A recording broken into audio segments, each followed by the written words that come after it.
मदद कराए महिलाओं को। नमस्कार। अरे हम 2 बरस से गांव-गांव चल रहे हैं तो सबसे ज्यादा जोर से मुझे महिलाओं ने ही आशीर्वाद दिया है और आप लोग लग रहा है कि सब सो रहे हैं। एक बार पूरी मिट्टी मुट्ठी भींच के बोलिए जय बिहार। नहीं मजा आया? इतने दम है बिहार के महिलाओं में। जय बिहार, जय बिहार, जय बिहार। आप सबका सुबह सुबह आज घर से आप उठकर चले होंगे। 3 घंटा 4 घंटा गाड़ियों से चलकर आप यहां पहुंचे हैं। मेरी बात सुनने आए हैं, मुझे आशीर्वाद देने आए हैं। बिहार में बनने वाली इस नई व्यवस्था को साक्षात करने आए हैं। इसलिए आपका दिल से धन्यवाद कर रहे हैं, आपको नमन कर रहे हैं।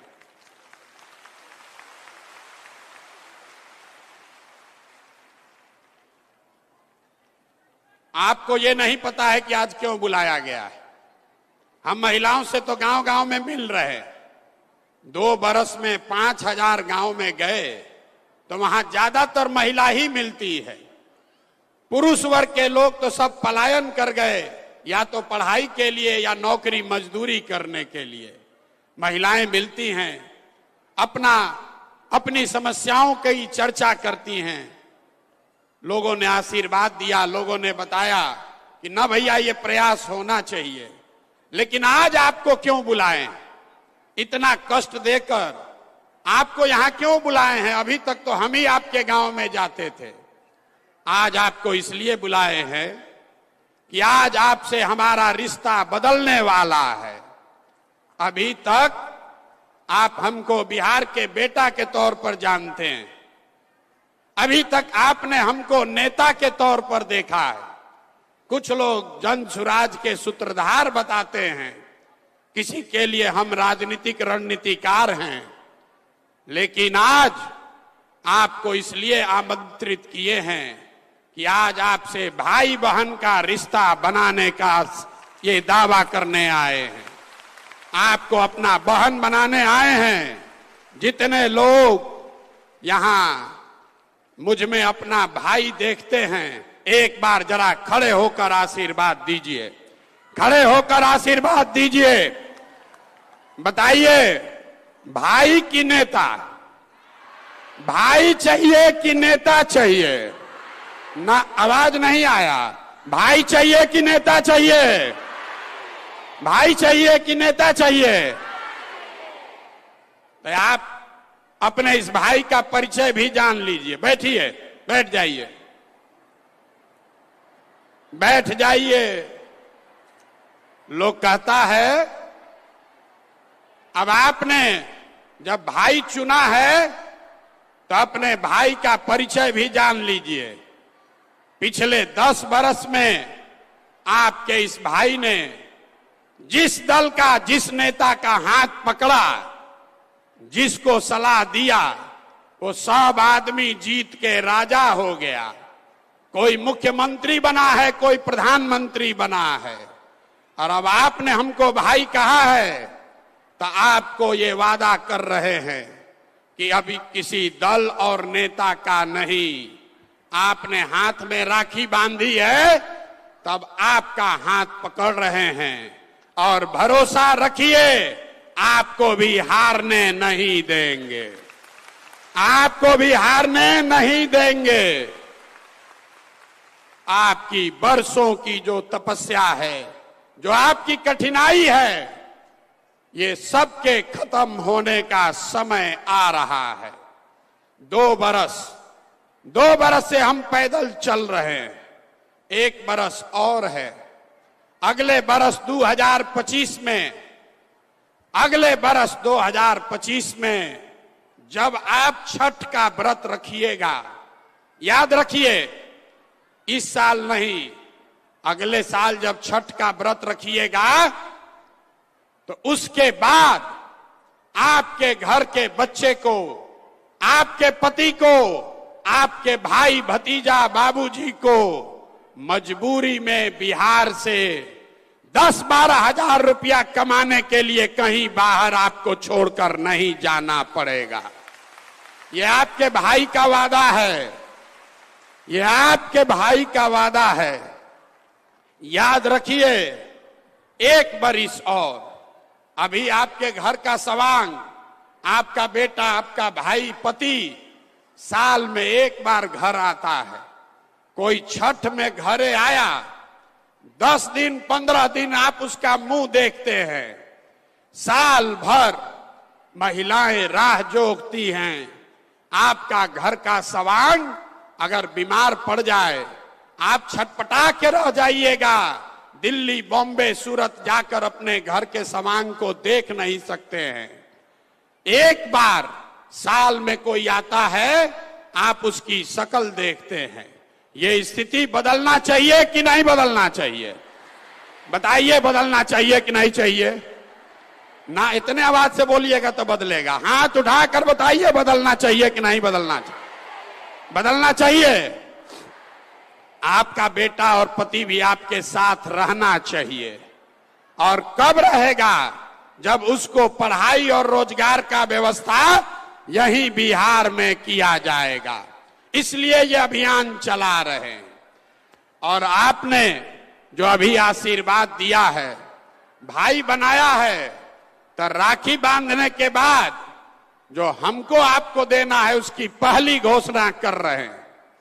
आपके बीच से, यहां सभागार में बैठे हुए लोगों के बीच से जो आगे बैठे हैं वो भी, और जो हमारे साथ मंच पर बैठे हैं वो भी, एक नहीं, 2 नहीं, 10 नहीं, आपके बीच से 40 महिलाओं को विधानसभा में जिताकर अगले साल भेजेंगे। कितना? जोर से बोलिए। 40 महिलाओं को विधानसभा में भेजने का ठेका आपने भाई बनाकर अपने भाई को दे दिया। पैसा नहीं है तो कोई बात नहीं है। आपको राजनीति नहीं आता है तो कोई बात नहीं है। चुनाव लड़ने नहीं आता है तो कोई बात नहीं है। पैसे का चिंता, चुनाव लड़ने का चिंता, राजनीति का चिंता अपने इस भाई प्रशांत किशोर पर छोड़िए और अपने बच्चों के लिए खड़ा होइए। डरिए मत, डरिए मत। आपका आधा से ज्यादा वोट तो आप ही का है। खाली महिला अगर ठान ले, अगर महिला ठान ले तो बिना आप किसी के मदद के आप पूरा बिहार में नया सरकार बना सकते हैं। ये आपकी ताकत है। तो किस्त में भुगतान होगा। ये देखिए, महिला लोग अभी आइए रहा है। आगे आके बैठ जाइए, आगे आके बैठ जाइए भैया। आपको किस्त में भुगतान करेंगे। राखी कै साल का? राखी का ये संबंध कितने साल का चाहिए? 10 साल का चाहिए। 10 साल राखी बांधने के लिए तैयार हैं? 10 साल तैयार हैं कि नहीं? ना 10 साल का पहले वादा होना चाहिए। 10 साल राखी बांधने के लिए तैयार हैं? 10 साल आपका राखी हमारे हाथ में है। तब पहला साल 2025 में आपके बीच से, अपने बहनों के बीच से 40 लोगों को चुनाव लड़ाकर आपके आशीर्वाद से विधानसभा भेजने का पहला किस्त अदा होगा अगले साल 2025 में। और जब आपकी 40 बहनें विधानसभा पहुंचेंगी तो दूसरा जो वादा आपको किया, 2025 के बाद आपका बेटा, आपका भाई, आपका पति 10-12 हजार रुपया के पलायन के लिए बिहार छोड़कर बाहर नहीं जाएगा। तब दूसरी बार आपसे राखी फिर बंधवाएंगे 2026 में।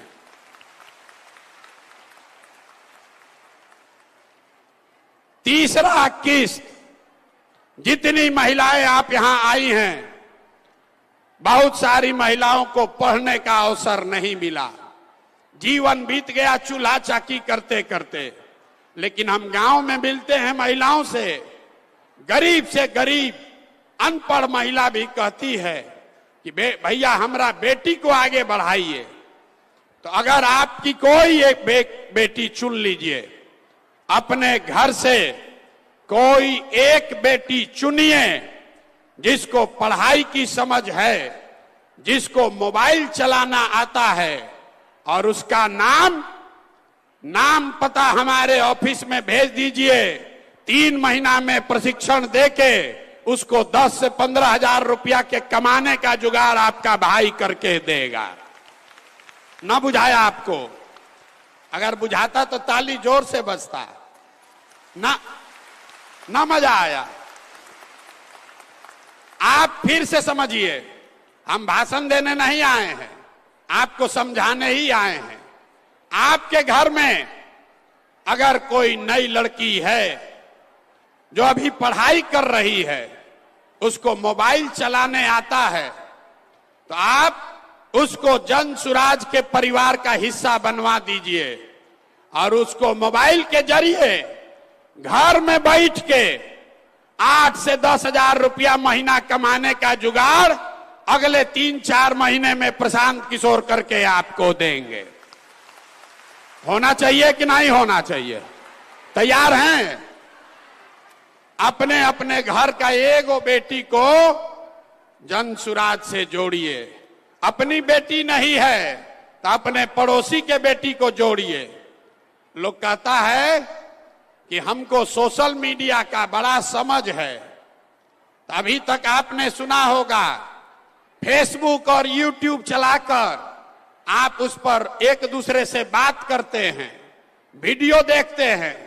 हम आपके बच्चियों को वो सिखाएंगे कि घर बैठे फेसबुक और यूट्यूब के जरिए आप 8-10 हजार रुपया कैसे कमाएंगे।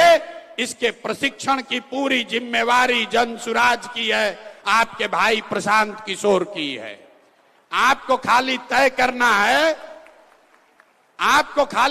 करना है कि आपके घर की कौन ऐसी बच्ची है जिसको थोड़ा बहुत भी सोशल मीडिया का समझ है, जिसके पास मोबाइल है, उसको जोड़िए जन सुराज से।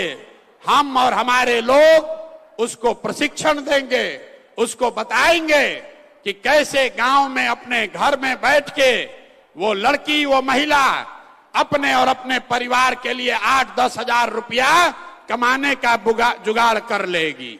और उसके लिए वोट नहीं चाहिए, सरकार नहीं बनाने का जरूरत है।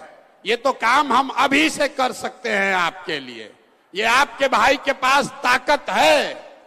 आपने जो आशीर्वाद दिया है, हमारे पास वो ताकत है कि आपके बच्चियों को अभी 2-3 महीने में अपने पैर पर खड़ा कर दे। इसकी समझदारी ऊपर वाले ने हमको दी है। और आप लोग जितनी महिला यहां बैठी हैं, आपको मालूम है आर्थिक आजादी के बगैर कोई समानता की बात नहीं हो सकती है। आपको समानता तभी होगा जब आपको आर्थिक आजादी हो, आप अपने से पैसा कमा सकें, अपना खर्चा खुद चला सकें, बेटे और पति पर, भाई पर मुंह न देखना पड़े, इसकी व्यवस्था जन सुराज कर रहा है। और 5 बरस में 5 बार राखी बांधिएगा तो 2025 से लेकर 30 के बीच में जन सुराज का एक बड़ा संकल्प है। वहां लिखा हुआ है, देखिए, सरकारी गारंटी पर हर महिला को, जिसको भी बिजनेस रोजी रोजगार करना है, आपको गाय भैंस पालना है तो गाय भैंस पालिए, आपको अंडा मुर्गी का फार्म खोलना है वो कीजिए, कपड़ा का दुकान चलाना है, मिठाई का दुकान खोलना है वो कीजिए। आपके पास काम करने की क्षमता है, आपके पास ताकत है, लेकिन पैसा नहीं है, तो अगले बरस जब ये जन सुराज की व्यवस्था बनेगी तो हर महिला को जिसको भी रोजी रोजगार करना है उसको ये जीविका वाला ग्रुप में नहीं जाना पड़ेगा, सीधे सरकार की मदद से 4% के ब्याज पर।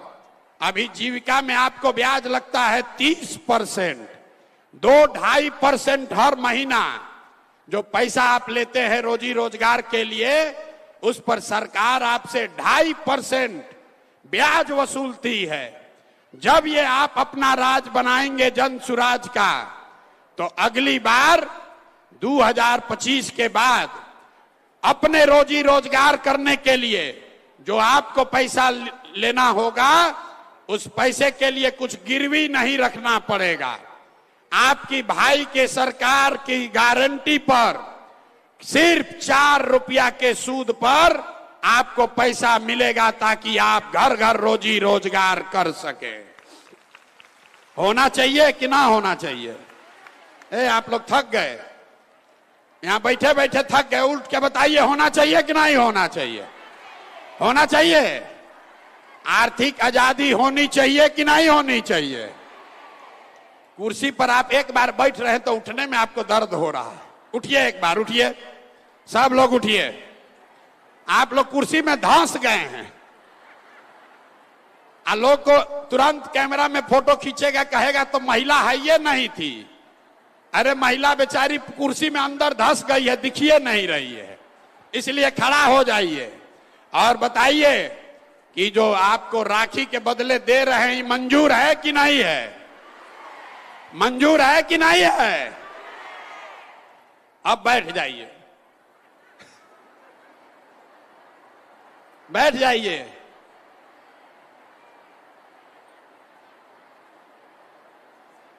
आप अभी सोच रहे होंगे भाई इतना बड़ा बड़ा चीज काहे बोल रहे हैं? इसलिए बोल रहे हैं, बहुत सारा पुरुष लोग बाहर खड़ा है, पुलिस वालों ने दरवाजा बंद कर दिया, आने नहीं दे रहा है। आपको ये क्यों मिलना चाहिए? वो इसलिए मिलना चाहिए कि आपका जो योगदान है, आपका योगदान सिर्फ खुद का योगदान नहीं है। हमको पुरुष साथी बताते हैं कि भैया हम लोग 100 हैं, महिला 10 है, उसको काहे इतना दे रहे हैं? हम आपको बता रहे हैं कि आपको इतना क्यों दे रहे हैं, क्योंकि आप खुद से जो योगदान कर रहे हैं वो तो है ही, लेकिन जितने पुरुष योगदान कर रहे हैं वो भी योगदान तभी कर पाएंगे जब आप जैसी महिला कोई उसकी मदद कीजिएगा। आप हमारा दशा देखिए, हम 2 बरस से अपना घर परिवार छोड़कर पैदल चल रहे हैं।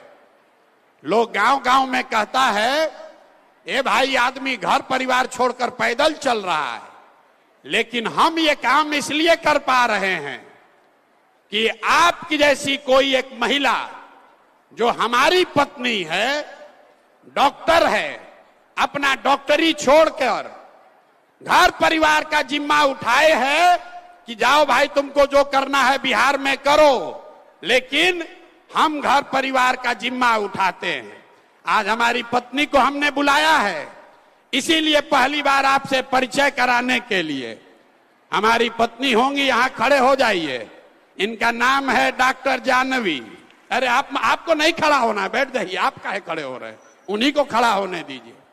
हम आप इनका परिचय इसलिए नहीं करा रहे हैं कि हमारी पत्नी है, ये परिचय इसलिए करा रहे हैं कि आपका भाई काम इसलिए कर पा रहा है कि कोई महिला पीछे घर परिवार का जिम्मेवारी उठाई है।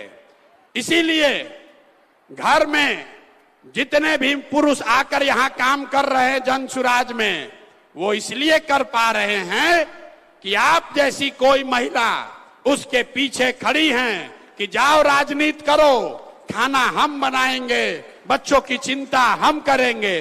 तो जब आप हमारा बोझा उठा रही हैं, तो हम लोग का ये हक फर्ज है कि आपको हक से ज्यादा मिले। मिलना चाहिए कि नहीं मिलना चाहिए?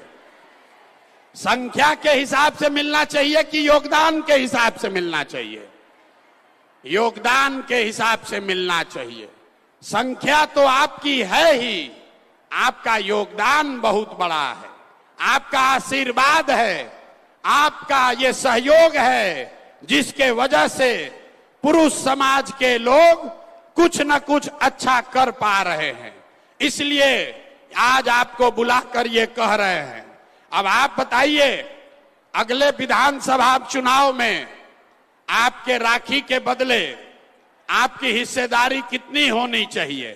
हमने 40 तय किया है, शायद कम है, लेकिन आप सब लोग खाना बनाते हैं। आपको मालूम है कि बढ़िया खाना, उनको बैठने दीजिए, उनको बैठने दीजिए, उनका परिचय का कोई महत्व तो नहीं है। बैठिए बैठिए बैठिए। यहां की नहीं है, बिहार की, हिंदी में ना बोल पाएंगी। ये असम की हैं, हिंदी में नहीं बोल पाएंगी, इनको बैठने दीजिए। हम खाली आपको इतना दिखा रहे हैं कि हम काम इसलिए कर पा रहे हैं कि कोई महिला हमारे पीछे खड़ी है। तो जो भी पुरुष जन सुराज में जुड़कर काम कर रहा है, वो इसलिए कर पा रहा है क्योंकि कोई ना कोई आप जैसी महिला उसके पीछे खड़ी है। खाली इतना समझाने के लिए आपको बोल रहे हैं। तो आपकी भागीदारी कितनी होनी चाहिए? हमने तय किया है कि 10 वर्ष का आपसे जो हम वादा कर रहे हैं, तो अगले साल 40 लोग को विधानसभा में भेजने का जिम्मा ले रहे हैं। ये काफी है कि कम है? ना, सबको बोलना है 40 होना चाहिए कि इससे ज्यादा होना चाहिए? ज्यादा होना चाहिए। आपके भाई का कंधा भी इतना मजबूत नहीं है, उतने बोझा ला दिए जो उठा सके। तो अगले साल 40 लोगों का बोझा अपने कंधे पर उठा सकते हैं। एक बार अगर आप इससे सहमत हैं तो हाथ उठाकर आशीर्वाद दीजिए। 40 लोग ठीक है? 40 लोगों को चुनाव लड़ाया जाए, ठीक है? जोर से बोलिए, ठीक है? अरे आप संतुष्ट हैं 40 लोग से? देखिए, आपको पहले बोले हैं, आप नेता से नहीं बतिया रहे हैं, अपने भाई से बतिया रहे हैं। तो इतना बोझा मत बांधिए। राखी में आपको भाई अगर 100 रुपया देता है, अगर कम कमाने वाला है तो आप कहती है ना पैसा रखो, ये तुमको जरूरत पड़ेगा, हमको 10 रुपया सगुन के तौर पर दे के निपटा दो। तो हम अभी 40 से सगुन करना चाहते हैं और अगले चुनाव में इसको 70-80 तक पहुंचाया जाएगा। अब आप सोचकर बताइए, आपके भाई के कंधे पर कितना बोझा होना चाहिए? 40 कि ज्यादा? दिल बड़ा करके बताइए, बहन बन के बताइए। 40 ठीक है? 40 ठीक है कि नहीं है? ये देखिए, ये जितना हमारे समाज की बहन है वो लोग सही ठीक कह रहा है, नहीं 40 ठीक है। आज जितना पढ़ा लिखा होशियार लोग है कह रहे ना भैया और बढ़ाइए। देखिए, ये पार्टी के संविधान में 2 अक्टूबर को लिखा जाएगा, इसलिए एक बार फिर से आपसे आपकी सहमति और आशीर्वाद चाहते हैं। 2025 के चुनाव में बिहार विधानसभा में 40 सबसे सशक्त महिलाओं को जन सुराज अपने खर्चे पर प्रशांत किशोर के सलाह से, मदद से 40 लोगों को चुनाव लड़ाकर जिताने का अभियान और संकल्प कर रहे हैं। इतने दे पाएंगे अभी, ठीक है? अब हाथ उठाकर आशीर्वाद दीजिए अगर ठीक है तो। ठीक है ना? लिख देना। इतने जोर से बोलिएगा तो कैसे होगा? हमारा गर्दन में गांठ पड़ गया बोलते बोलते, और आप लोग बोलिए नहीं रहे। अरे 40 विधानसभा का बात लिख दें कि ना लिखें? लिख दिया जाए ना। आज 2030 में ये संख्या बढ़ाकर 70 या 80 किया जाएगा, इस बात को भी लिख कर दे रहे हैं।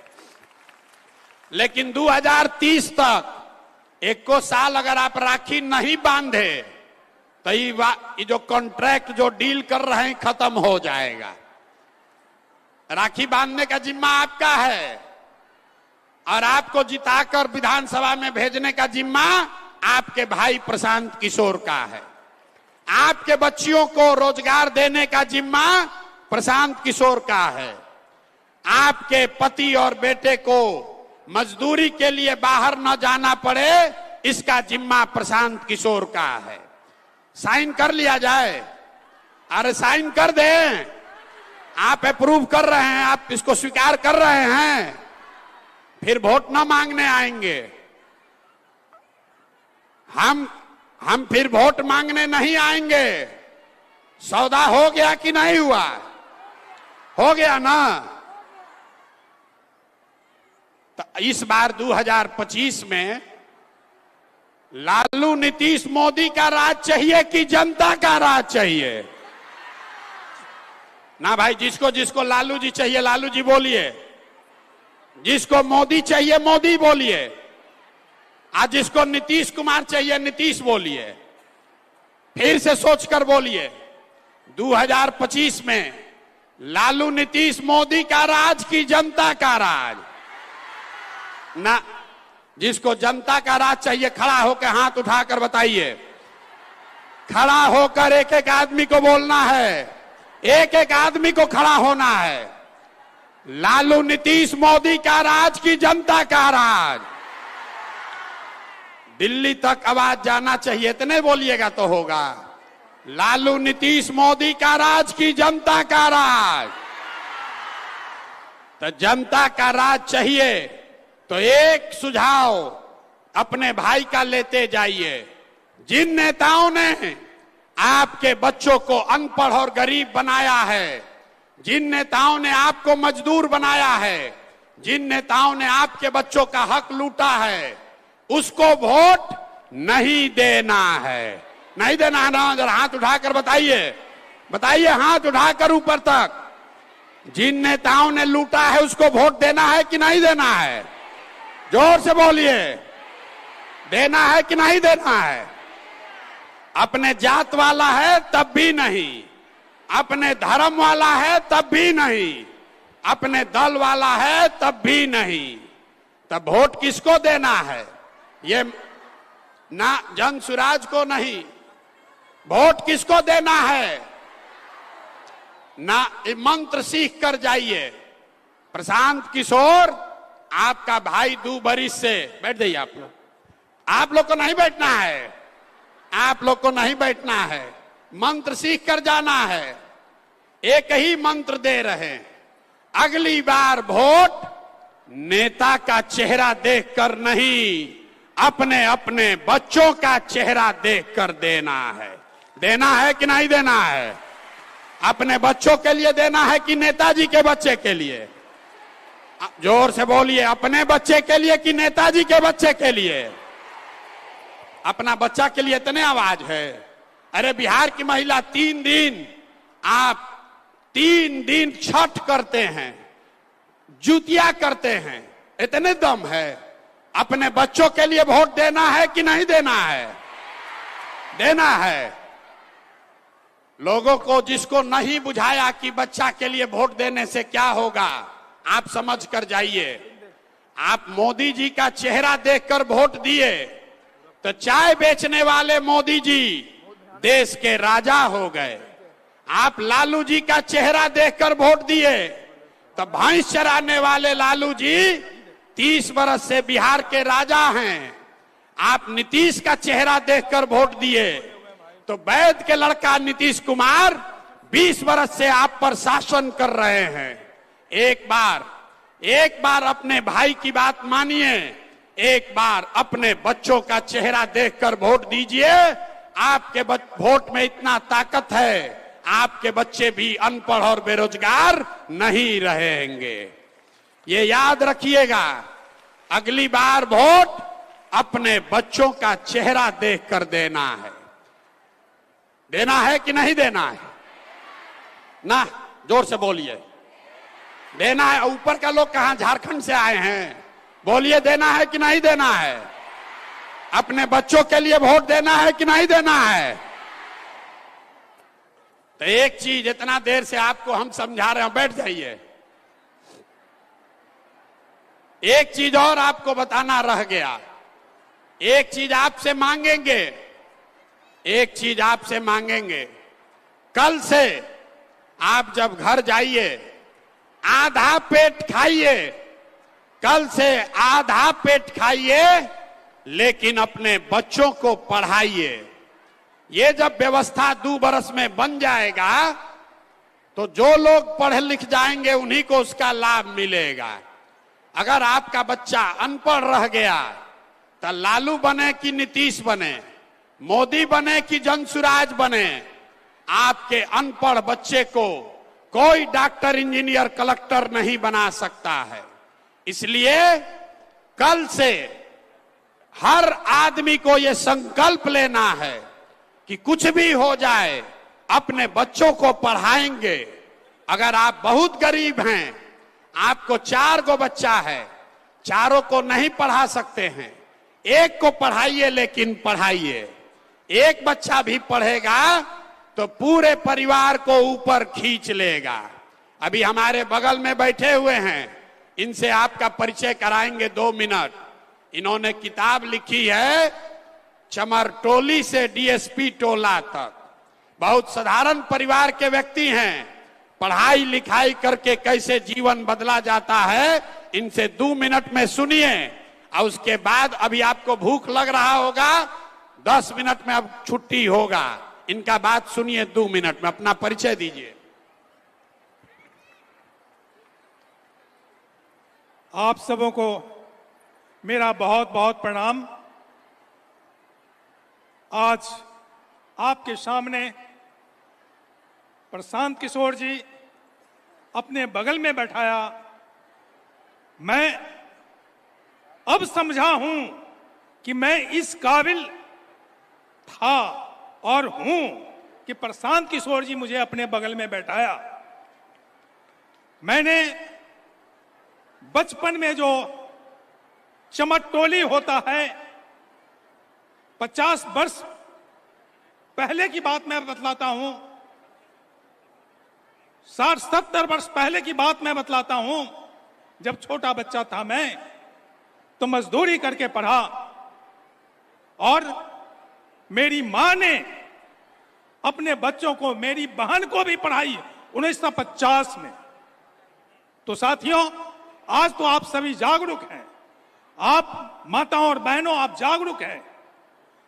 ये बहुत दिनों के बाद हमारे सोशल इंजीनियर प्रशांत जी का आगमन हुआ है हम लोगों के बीच, और इसी की तलाश थी कि हम लोग को एक ऐसे अप्रोच जो हम लोगों को रोशनी दे, आगे बढ़ने के लिए रास्ता दिखाए। साथियों, थोड़ा सा मैं अपना परिचय और दे दूं। मैं पुलिस विभाग में नौकरी किया। जब मैं नौकरी किया तो मेरे टोला का नाम बदल गया, चमटोली से वो डीएसपी टोला हो गया। और मैं हमेशा मानव अधिकार पर काम करता रहा, महिलाओं के अधिकार पर काम करता रहा पुलिस विभाग में रहते हुए। लेकिन पुलिस विभाग और मानव अधिकार दोनों विपरीत है। इसलिए साथियों, आज जो हमें ये रास्ता बतला रहे हैं, इन रास्तों पर हमें चलना है, क्योंकि अनपढ़ 7वां पास राज चलाएगा तो क्या होगा? अगर हाई स्कूल का हेडमास्टर मूर्ख हो, 7वां पास हो, और कॉलेज का प्रिंसिपल मैट्रिक पास हो, तो कॉलेज का क्या हाल होगा, स्कूल का क्या हाल होगा, हमारे बच्चों और भविष्य का क्या हाल होगा।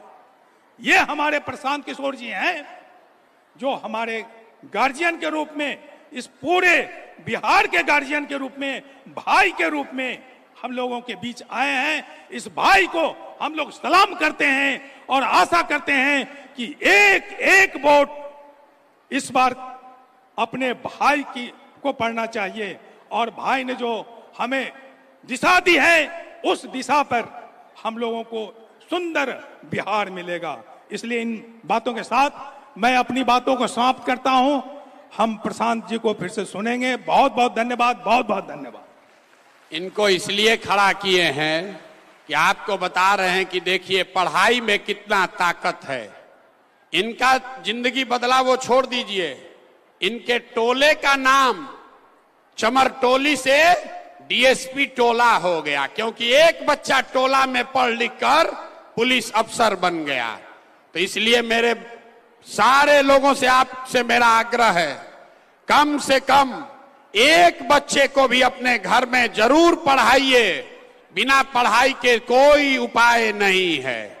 अब आप में से एक हम किसी ने रिक्वेस्ट किया है, कोई महिला हैं जो कि बोलना चाह रही हैं, यहाँ प्रो वीसी हैं। उससे पहले एक हमारी साथी महिला और हैं जो यहाँ किसी दूसरे दल में थी, कहती हैं कि हम सोनार हैं, इस जाति से सोनार हैं। तो कहती हैं कि हम बहुत नाप तौल के तब निर्णय लेते हैं। 2 बरस तक जांचने परखने तौलने के बाद, जैसे आप सोना का गहना खरीदती हैं जांच देखकर, वैसे ही इन्होंने जांच परख के जन सुराज को चुना है। तो इनसे 2 मिनट हम लोग बात सुनेंगे। अब 5 मिनट आप धीरज रखिए, उसके बाद जाइएगा। जय हिंद। मेरे बंधुओं, सही में मेरे ही शब्दों को प्रशांत भाई ने रिपीट किया है। कहा जाता है विषाद से क्रांति का जन्म होता है, सृजन के मूल में विषाद है। अर्जुन को विषाद न सताया होता तो कृष्ण से गीता सुनने को नहीं मिलता। महात्मा गांधी को विषाद नहीं सताया होता तो वो महात्मा नहीं बनते। बुद्ध को विषाद नहीं सताया होता तो भगवान बुद्ध नहीं बनते।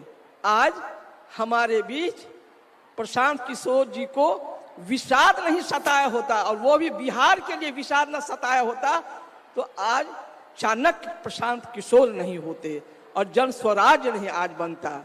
यही है फर्क महात्मा गांधी में, और आज इनको लोग चाणक्य कहते हैं। मेरे बंधुओं, एक प्रसंग है, एक मिनट का। शिव पार्वती कहीं जा रहे थे, बसहा के साथ जंगल में विचरण कर रहे थे। तो एक जगह निर्जन स्थान में भोले शंकर उस जंगल को नमन करते, उस धरती को नमन करते हैं।